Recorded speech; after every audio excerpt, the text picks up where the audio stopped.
brought up some evidence that I wanted him to read. And he read the tags, but didn't actually read the evidence itself. And we almost lost that round, so I did get a little mad at him.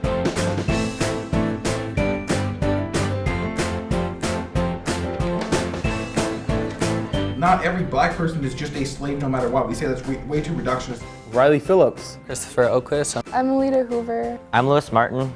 My last partner, Riley, and I got nominated for nationals. We thought that it'd be better to bring up our JV and novice so that they get a feel of what varsity debate looks like. It feels really great now to be in varsity with Chris. He's a really great debater.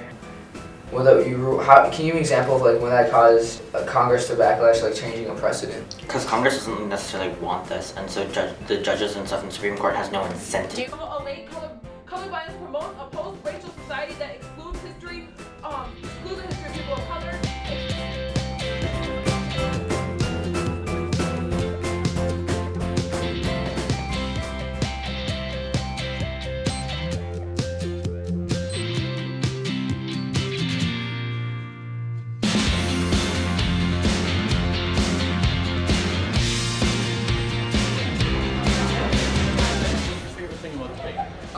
Probably the learning experience. I like finding different ways to like go around their arguments, try and find like loopholes. This is honestly how I learn. Like, I don't learn sitting in front of a desk. I learn interacting with people.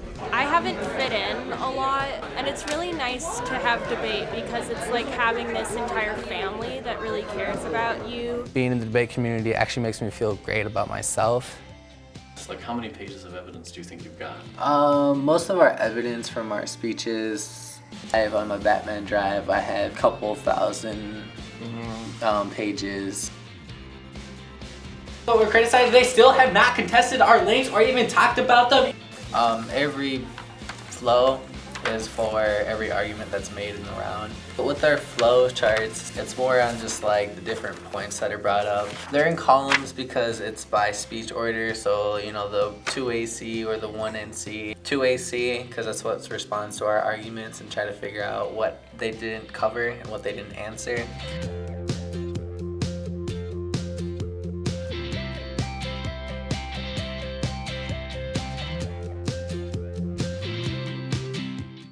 A major problem for the affirmative is that a lot of your offense depends upon the notion of state action. It's not just like blaming yourself for what you did, because like a lot of people after around will be like, oh, I did this wrong. It's like, no, because your partner's also your second line of defense.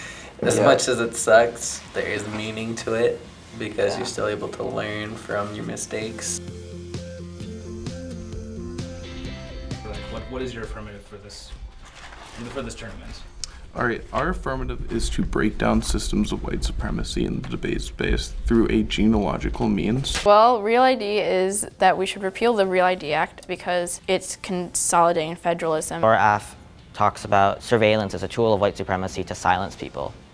Debates help me to think clearer. It's helped me to articulate my thoughts in a more cohesive manner.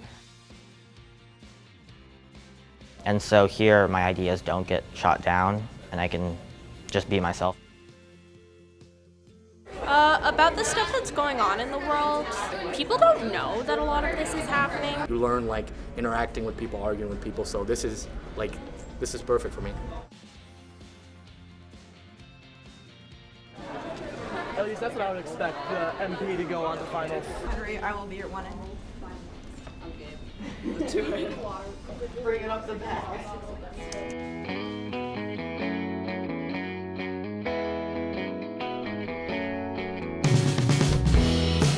And they choose the team that's most deserving of this honor. And this year, our winners are from Roosevelt High School, Chris Oquist and Riley Phillips.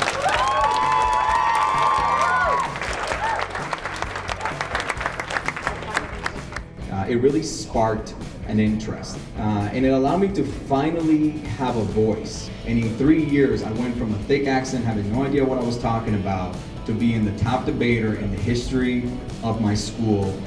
Little did I know that what debate was doing for me was really enabling me, because you engage those topics, you consider them, and you decided that you can have a voice.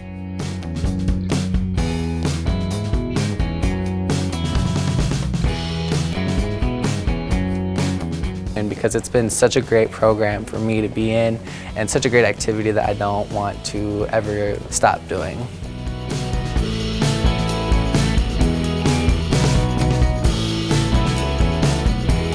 Like, I wanted you to read it. You should have told me. You just handed it to me.